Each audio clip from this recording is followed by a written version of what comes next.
Hi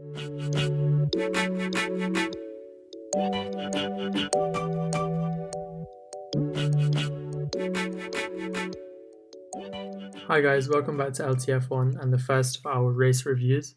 Unfortunately for race reviews, Raj won't be able to be with us, so it'll just be me and Ishan. However, we're going to try and get a guest on every week. I'll let this week's guest introduce herself. Hi guys, I am Manina. This week's race was heavily dominated by an opening incident, and that was Romain Grosjean's fiery crash at the beginning. So naturally, that's where we'll start the race review. For me, it was quite shocking to see that an F1 car could explode in such a way. It's not something that newer fans have been exposed to, and the waiting to see whether he was okay or not is also something new for me. It's not something I've had to deal with in F1 before. What did you guys think of the crash? So yeah, Romain's crash was pretty intense. I was surprised how fast it all happened. It was so scary. And the fact that he was for so long in the car was probably the longest 30 seconds of the whole season. I couldn't believe he left the crash intact. Just like minor burns on his hands and stuff like that, but it was pretty intense. Yeah, I saw it as like I was focusing on the front runners as well the cameras, and then just in the background there was just a fireball. So obviously at first we didn't know who it was or how it had happened, and the TV coverage took ages to go back and replay the incident. Yeah. Even after he had left the car, so we didn't know whether he'd got out or not. And I thought it was going to be much worse than it ended up being. I'd say he got pretty lucky. Very lucky. I mean, there was quite a few drivers that were out of the race today. I'd say if it wasn't for the halo, he might not be walking away from that crash. Well, as in it would have ended up in a death. Yeah, definitely. What did you guys think of the halo when they first introduced it? Because I was sort of opposed to it. It was ugly and it felt like it wasn't all that needed. Obviously since then I've been proven wrong, and I'm glad that it's there. But what did you guys think around the time that the halo was getting introduced? I didn't want it at first because I thought it didn't look. I don't know. It didn't look very F1 because my image in my mind was always F1. F1 should be aggressive. It should be real. It should be raw and stuff. And it didn't feel that. But obviously, I'm really glad they do have it now because of it saved a life today. Yeah, like it. Yeah, I mean the same thing as you guys. It probably isn't as aesthetic as it should be, but I mean, in the end, it's such a dangerous sport that it should be all about safety. So I'm also glad it's been introduced. And even from an entertainment perspective, usually like we enjoy it when drivers tangle together or they spin. Sebastian spins around and everybody makes memes out of it on Instagram and Twitter.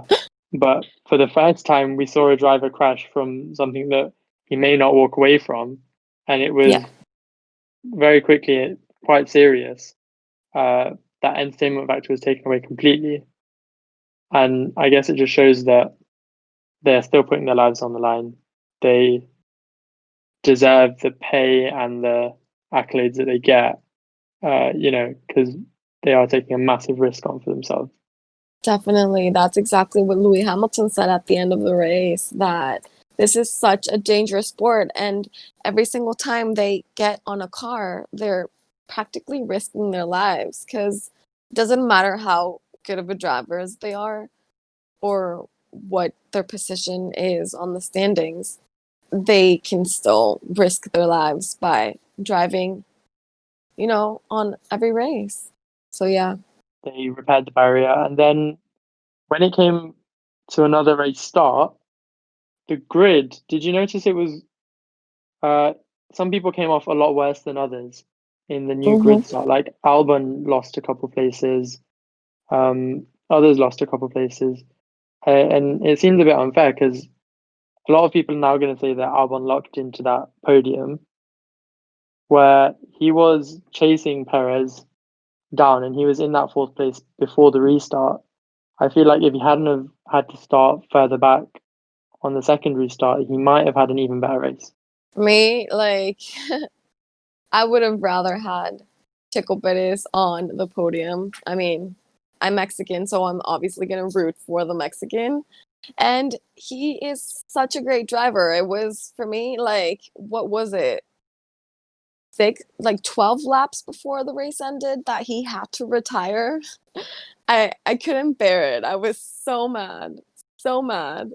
But the same thing as Romain could have happened. His car could have exploded too because a little bit of smoke started coming off from his car. So it was, yeah, that was, I was like, I could have turned off the TV after that happened, but I just wanted to know who was going to end up in third place, which was really refreshing for me to see a new face on the podium. Yeah, I'm a big fan of Alex Albon. I've always rated him. I always thought he was a really good driver. And Checo Perez, especially this season, like, I don't know, I'd not noticed him, but he was one of those drivers that sort of went under the radar, I think, for the last couple of years, to me anyway. I agree, But yeah. this season, Perez has been amazing, and he's been so consistent all year. I really, really wanted it for him today to finish third. Definitely. Most of the season, I usually really am rooting for Albon third, and then I really want George Russell in the points, which is probably not going to happen at Williams. But He didn't do too bad today. Actually, he ended up yeah, in 12th 12. place, I think, which for the Williams, and Latifi ended up in 14th, I think. So for the Williams team, that was probably something major, because they always end up in the last two places. So they actually performed pretty well today. Yeah, I thought George Russell was really good today. I enjoyed watching Williams because usually I'm expecting. I know George Russell can push the car more than probably most other drivers can in that same car, but usually you have this expectation when you watch a race, and you expect Williams to finish sort of bottom 2 or 3. But yeah, it was really good to see George Russell pushing up into 12th today. So hopefully, maybe next week, or eventually, he'll finish in the top 10. But yeah, I just think Williams lack that race pace, because you can see as soon as, if they pit late, George Russell will come back out and he'll be like, for example, he was 8th at one point today. As soon as he comes out of the pits, he's going to be 14th, and then he's going to struggle to gain enough places again. And I think that's where it goes wrong for them. They're just obviously got the slowest car on the grid. Yeah. That said, he was having a really good race with Seb at one point. I think they were battling quite hard. And I read post-race that Bottas and Ricciardo likely would have had to pit if the race had gone on 5-6 more laps. And George was only 2 places out of the point. So it could have been, had the race gone on a few more laps, he could have got his first points this weekend. Yeah, definitely. And what's so strange for me, though, is that, for example, Haas, they also have pretty slow cars, but they were doing so well last season. So I'm quite shocked that they've come down to this. Now they're always competing against Williams' team on the last places of every race also. So yeah, I'm pretty shocked about that too. Yeah, it kind of reminds me of when McLaren post Hamilton went through those few years where they were sort of bottom 2 cars every year, which we did speak about in the last podcast. But yeah, it sort of reminds me of that, because they were pushing a few years ago for like 4th or 5th to be top of the midfield, but it just doesn't look like it's going to happen now. And maybe after Grosjean and Magnussen are both left, there's a chance, if they get some fresh, young, hungry drivers in, they could hopefully be a bit more competitive again. In a way, I agree with you, but I'm still pretty amazed by how the Formula One is hiring so many teenagers. I mean, I'm really happy for them, but I also want to see more experienced drivers in the Formula One. They used to say that more than half the grid was younger than 25, but now it's going to be basically everybody except for like 4 to 6 drivers. Everybody's going to be super young next season, so let's see how it goes. I kind I of do like like it, to be seeing. honest. To be You- honest, I like seeing experienced drivers on the Formula One. Not You wouldn't be necessarily saying that. experienced, just a bit older. You wouldn't be saying that because Perez is losing his drive to young drivers, would you? Because he still has a chance to be on the Formula One next season. I'm really hoping he makes it to Red Bull. But no, I'm because I don't know. It's like for me, seeing older drivers on the Formula One, it's kind of refreshing in a way. Because then I feel in a way they could actually lose a lot of viewers because most of the Formula One viewers are actually adults. And when they start seeing that there's so many teenagers or like practically teenagers, because yeah, almost everybody's going to be below 25. I think Yeah, I do. that a lot of viewers could actually stop watching the Formula One. Yeah, I do agree with that because when I guess people have been long-term fans of Formula One and they like the recognizable names, like Fernando Alonso left, Jenson Button before, and eventually it'll be Hamilton, it'll be Vettel, and after that, I think that those sort of big drivers will lose a sport a lot of fans when they leave. So maybe it is a good thing to keep them experienced. But for me, from a purely racing perspective, I'd like to see a grid of younger drivers who are, who like to drive more aggressively. Because I know I criticise Max Verstappen, but I like how aggressive he is, and I think if everyone was that Aggressive. aggressive, yeah, The He's older super drivers, aggressive. the older drivers seem to be doing quite well in the last few races that have been dictated a lot by tyre wear as well. Like Perez, Vettel, Hamilton, they're all gained in the last few races because they know how to manage their tyres quite well. Definitely. And even this race was, I feel, quite heavily dictated by the tyre wear situation. If you take the Roman crash aside and let's pretend that didn't happen, the rest of the race was really just drivers trying to manage their tires to make sure that their pit stop windows work. Definitely. And what I like about older drivers too is that they're very strategic.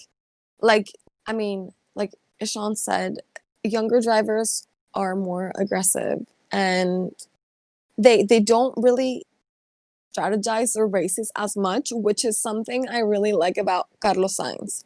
He is super strategic about his races, and you can tell that he actually studies the tracks or that he actually strategizes before driving, which is something I love about his way of driving because he's like an old soul in a very young body, you know what I mean? Yeah, and normally Bahrain is quite a strategy-heavy race. It's dictated by the pit stops. Obviously, this year it was dictated by the crashes, but usually, like coming into Bahrain, we'd expect a strategy race. But that also seems to be something that's kind of going out of fashion because F1 is all now about, how many overtakes can we have per race, Uh, a bit less than the strategy that we used to see, refueling strategy and tire strategy and everything. which is the Daniel Ricciardo way of driving. He overtakes everybody. He is such a good driver too.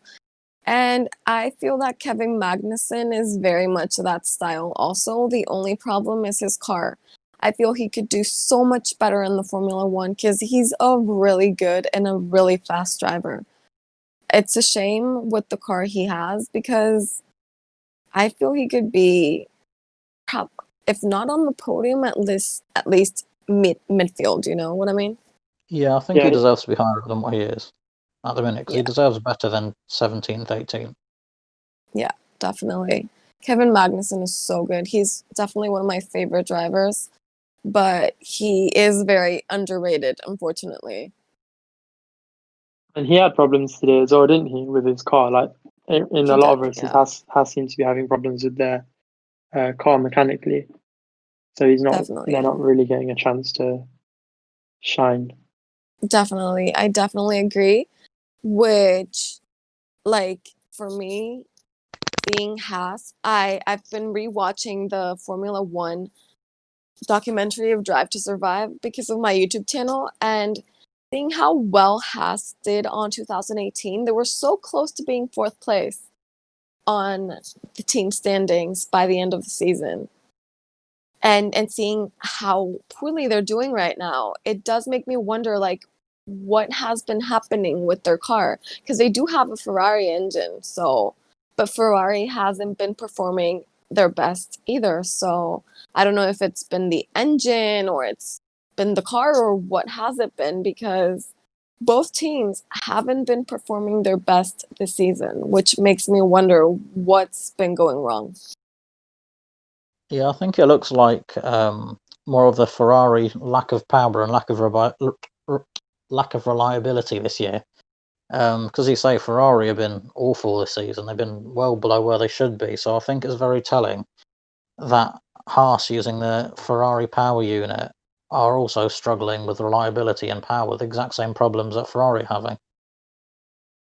Definitely. I agree with you. Which surprises me a lot because has been like the most iconic team for ages. It's been one of the oldest teams. And I feel that almost every driver wants to go through Ferrari at least once in their career. Which, by the way, I'm really excited for Charles Leclerc and Carlos Sainz to be teammates next season. I'm really excited about what's going to happen with them and how they're both going to perform. Apparently, there's been a lot of renovations and improvements on Ferrari cars. So, I mean, only time will tell. They had a really Yeah, good and race today as well. if you saw the Mm-hmm. race today, Sainz versus Leclerc, it was, I can't remember which lap it was on, but it looks like they're going to compete next year, and I think it'll be really exciting to see two drivers that are both want to be the top driver at Ferrari, and I think both can have the potential to be. It was Definitely. really exciting to see both of them today racing against each other. Yeah, And they both have very similar driving personalities, let's say. They're both very strategic and they both come from the same background. They both come from a motorsports background. Both their fathers used to be drivers also. So yeah, I'm really excited about that team next season. I can't wait for it because they're both actually also from my favorite drivers. So yeah, and I really hope that Ferrari can fix their problems they've had with their cars this year and come back really strong next year. me too. Because with those two drivers and a good car, I think they'll be really competitive next year, and hopefully they'll challenge Mercedes and Red Bull. So they'll hopefully next year there'll be a three-way fight between Mercedes, Red Bull, and Ferrari, and I think there can be, but I really do hope there is. I And absolutely agree with you. even McLaren, because I'm really excited about Danny Ricciardo at McLaren, because he loves to overtake. He's a really good driver. He's an exciting driver. Lando Norris, as he showed today, another really exciting young driver. So it looks like next year might be a lot closer, and I really hope it is. That's another team I'm actually really thrilled to see happen because I've always seen Lando Norris as the young version of Daniel Ricciardo, and they're both very similar in personalities. They're both very funny, very charming, very likable. So it's going to be, for me, very exciting to see them together on the same team. It's going to be like a big brother, young brother situation, I feel. Yeah, I Science, do really feel that. Science and Leclerc have proven, especially this weekend, what that car can do because they both started lower down than they would have wanted to and finished in really good positions. Lando finished P4. He wasn't that far off of the podium. Yeah. Um, and Carlos finished P5. So I feel like Danny Actually, Rick in that car. yeah. if he gets For a to moment control on that. the race, Lando was actually on P3 when Checo went into the pit boxes. He was on P3, and I really thought for a moment that he had a very good possibility of ending up in third place. Yeah, I saw a lot of saw a lot of fans of Lando really excited when he was in third. A bit like me when I saw George Russell in 8th. Yeah. Tweet when George Russell was in 8th, and you tweeted in all caps, George Russell's in 8th, and I was going to message you saying, Ishan, he's not pitted yet, but I just thought I'd let you have your moment. Oh yeah, I was just having one moment. I knew something would happen. I knew as soon as he pitted, he would be into 14th. It's the same thing every week. He gets into the points, he pits, he's not on the points anymore, and then it's Lando Norris finish. Oh, Lando Norris. I mean, George Russell finishes like 13th or 14th every week. But soon enough, fingers crossed, he'll be at Mercedes after Bottas leaves, and hopefully you'll see some George Russell podium content. I mean, he's in the same situation as Charles Leclerc was. It was just faster for him. He is actually waiting for the time that Mercedes hires him, which was the same thing that happened to Charles Leclerc when he was in Alfa Romeo. So it just happened so fast for Charles. I mean, he was literally hired into a huge team a year after he joined the Formula One. So I really do feel that that's exactly what George Russell is waiting for a seat to open up in Mercedes. That I think that's the only reason why he's still sticking up with Williams, in a way. Yeah, for definite. I think it'll be 2022 that it happens, because obviously it won't happen next year because Bottas is still in contract. George Russell's still in contract. So hopefully this will be the last year. I'm not hating on Bottas. I like him, but I just like George Russell more. Is he your favorite driver? By far. I really like Really? George Russell. Yeah. I don't know. I just think he's a really likable personality. I watch on YouTube a lot. George Russell, Lando, and Alex Albon, and I just think, and I might be a little bit biased because they're British technically, They are. but I just find them really likable, and especially George Russell. And I really do want to see him do well. I want to see all of them do well, but for me, particularly George Russell. I mean, I don't really know who my favorite driver is. I have too many. I think I have like 4 or 5, which is like almost half of the drivers. So, I mean, I really like Checo Perez, obviously, Charles Leclerc, Daniel Ricciardo, Carlos Sainz, and Kevin Magnussen. They're my top 5. But yeah, it's too many. Because for me, otherwise I'd be strictly a Mercedes fan because that's been a thing in my family, because through my family been associated with Mercedes. But I think if I just strictly supported Lewis Hamilton and no one else, it'd get a bit boring every week. Because Definitely. it'd be I first every mean, week. he always wins.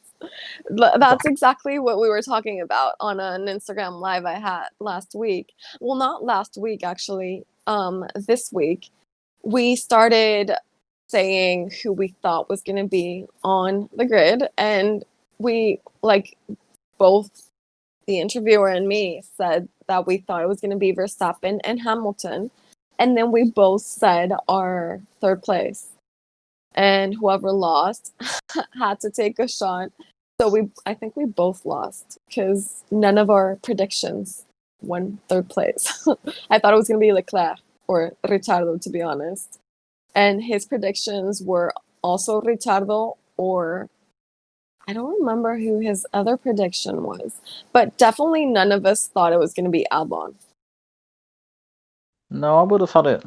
I really wanted it to be Vettel again. I wanted to see more Vettel and Hamilton podium content, but obviously we weren't even near that today because Vettel was saying it's undrivable today. Yeah. So that was disappointing.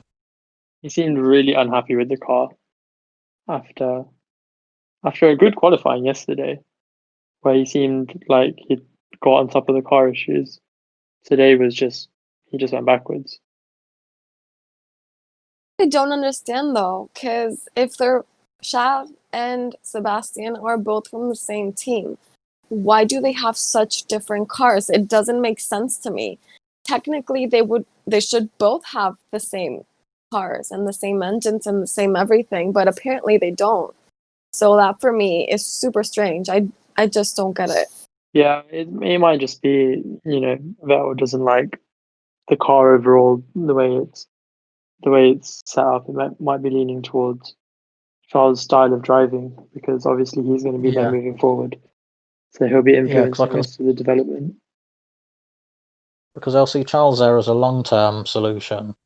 So I think they'd be definitely leaning towards more Charles than Vettel, because obviously he's leaving next season. He's But I leaving think, next season? yeah, to Aston Martin next year. Oh, right. Okay, I thought he was retiring soon. But yeah, I think even before they knew that, because Vettel's older and I guess has less years left in him, they'll probably give Charles more attention for his car, just because he's there Yeah. long term anyway. That I agree, but what I don't agree is that they both have different cars. Apparently, Vettel's car is less good than Charles. So that is what I don't understand, when technically all the drivers in the same teams should have exactly the same car. So yeah, that's what's just funny for me. Or strange. Whatever.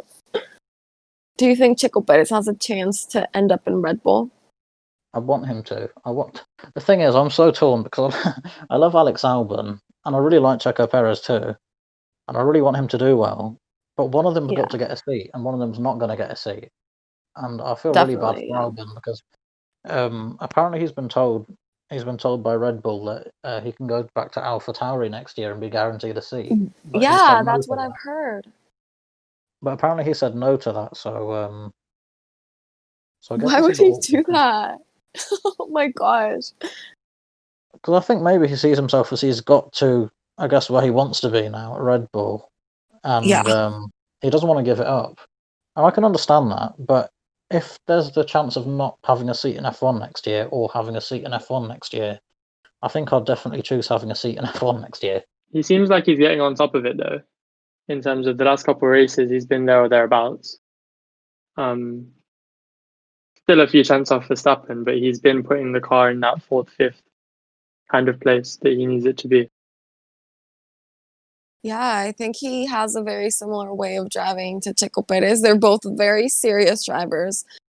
They both very like you said at the beginning, they probably don't overtake anybody. Like they're probably not protagonists in the Formula 1. They're both very focused on what they're doing, but now that they're both in jeopardy is when both of them are actually starting to perform well, which is the only thing that kind of disappoints me, because they could both be this good all along. And it's been up till now that both of them probably have no seats in the Formula One next season, that it's when they're actually making an effort to stay. Someone that hasn't been performing too well towards the end of the season for me is Bottas. In this race, I feel like he's done really badly. Okay, yeah, fine, he got dropped to the back of the grid. Not his fault, he got a puncture. But if you put Hamilton in that car at the back of the grid, he's definitely fighting through to fourth, fifth, Yeah. sixth, maybe. Yeah, Bottas finished what, eighth, and quite a while behind Hamilton as well. Yeah. He's not Yeah. really showing the world that he deserves to be sat next to Hamilton, or that he's having a chance at challenging. Yeah, because again, as I think I said on the last podcast, I think Bottas, partially, I know he's been unlucky this year, but I think he's also comfortable. He's accepted that he's, driver number two. He's accepted he's not the best. He's not as good as Hamilton, and he's happy just to be there for the ride, really, just to be there for the vibe. Yeah. But yeah, It didn't even look like he was pushing. Like, it didn't look like he was trying to force moves to happen. He was just kind of driving around under the radar, hoping that he'd move up the grid on pace alone, getting past people in the pit stops and undercuts. So it was a lackluster performance for me. Yeah, because as I did hear on a good point I heard on Sky Sports was that the Mercedes car, because obviously they want it to be the fastest car ever every year, isn't very good when it's stuck in traffic. But again, I don't think that's really an excuse for Bottas to still not push it and not come back as far as he probably could have done in that same car, as Hamilton probably would have done. Sorry. For a while, I think he was stuck behind an Alfa Romeo, if I'm remembering correctly. I think it was Giovanni stuck behind. Yeah, and the Alfa is the second slowest car on the grid. He wasn't stuck behind a midfield car. He wasn't behind a backmarker car.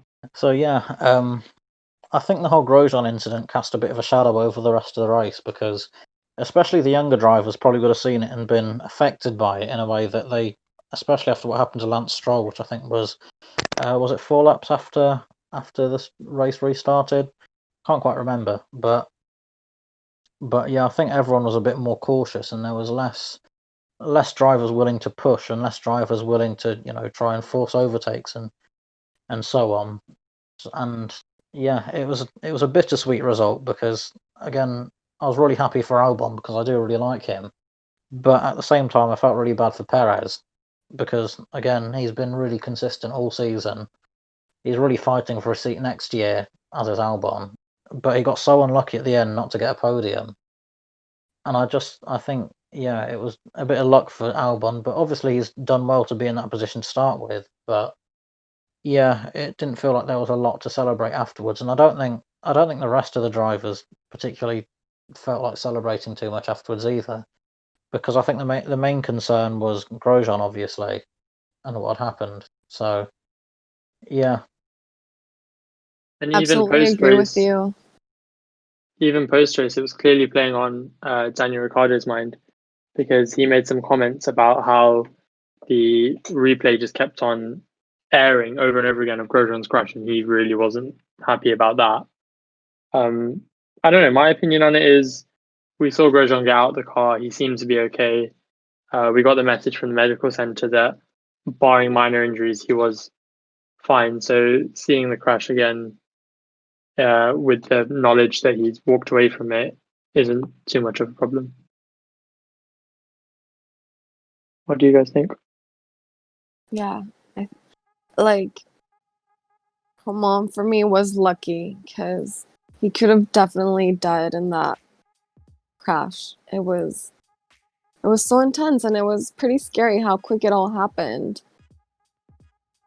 Because it wasn't even gradual. He just crashed and the car exploded. It was pretty scary, pretty intense, and all of the Formula One drivers have actually posted about this on their Instagram feeds. Absolutely all of them.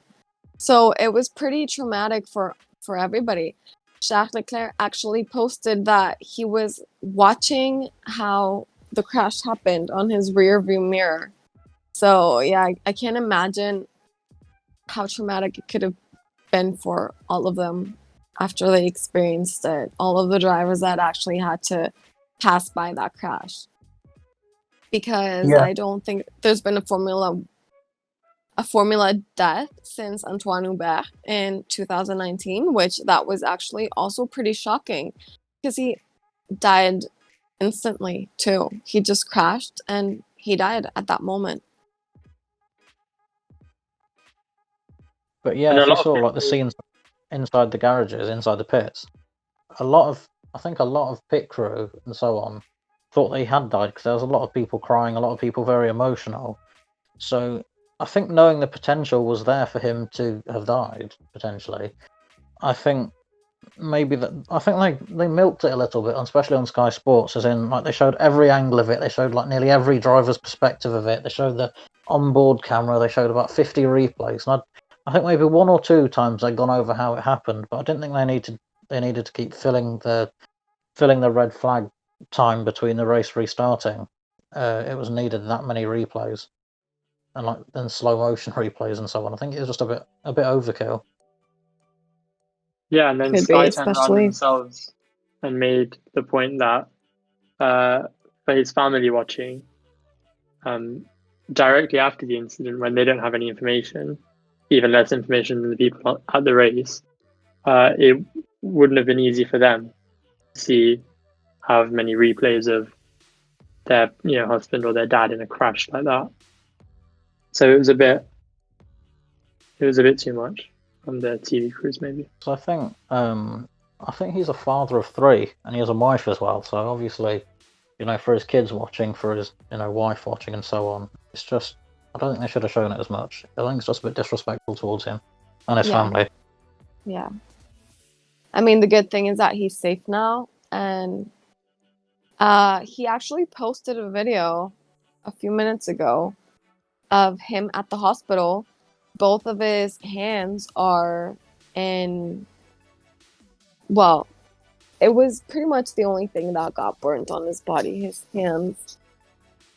And yeah, but thankfully he's doing all right. I don't think he'll be racing again this season. I think this might have been his last race in Formula One. Yeah. Altogether. Yeah, for good. I think that after this, he could probably be retiring. Because as he's mentioned a lot on the Drive to Survive documentary, he's had some pretty traumatizing moments. Because there was, on 2018, he would crash on every single race. He's known as a crasher. People would bid on him crashing the next race. Yeah, And then I he can't was remember which finally team it doing was. better until today, which this could have probably been the cherry on top of the cake for him. This was too much, if you ask me.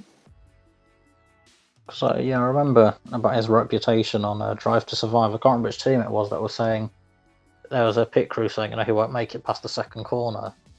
Yeah. And I think after the last few years that he's had, I think I could see Grosjean walking away from motorsport completely after this.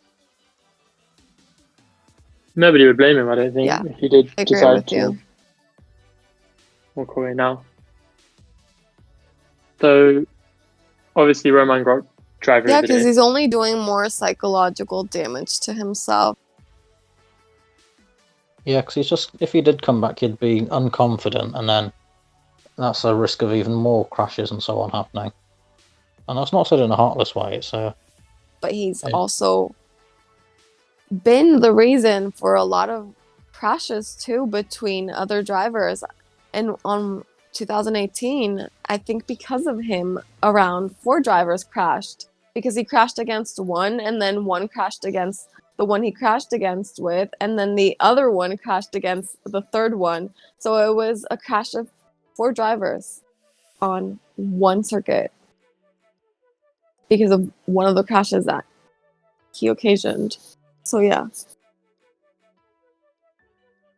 And this year's not been much better, not just for him, but for everyone. We've seen, I think, a record amount of red flags this season, in a short span of races. We had the 2 Italies, and now it's not been good.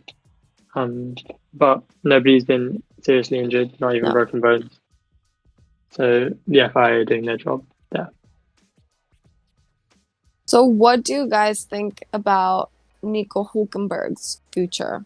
Do you think he's going to have a seat on 2021? He's another driver that I question myself all the time why he's still in the Formula One. He's the only driver that has never made it to the podium. Yet there's big rumors that he might be the one in Red Bull next season. I don't know about that. What do you guys think?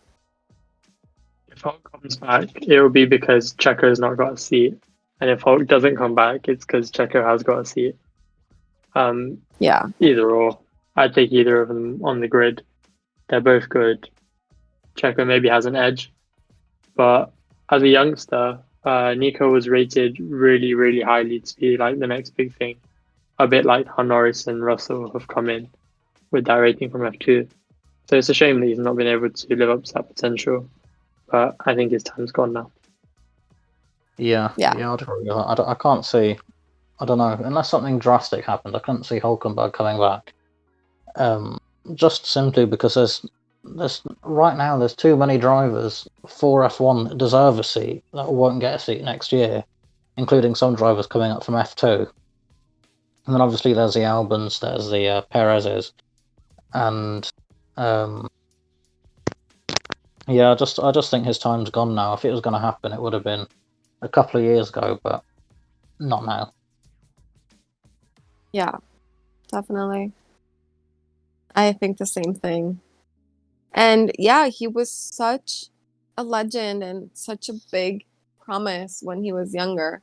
But unfortunately, he hasn't made it to the podium ever in his whole Formula One career, which has been like 8 years, I think. That's a long time. I could understand his frustration because he always seems mad.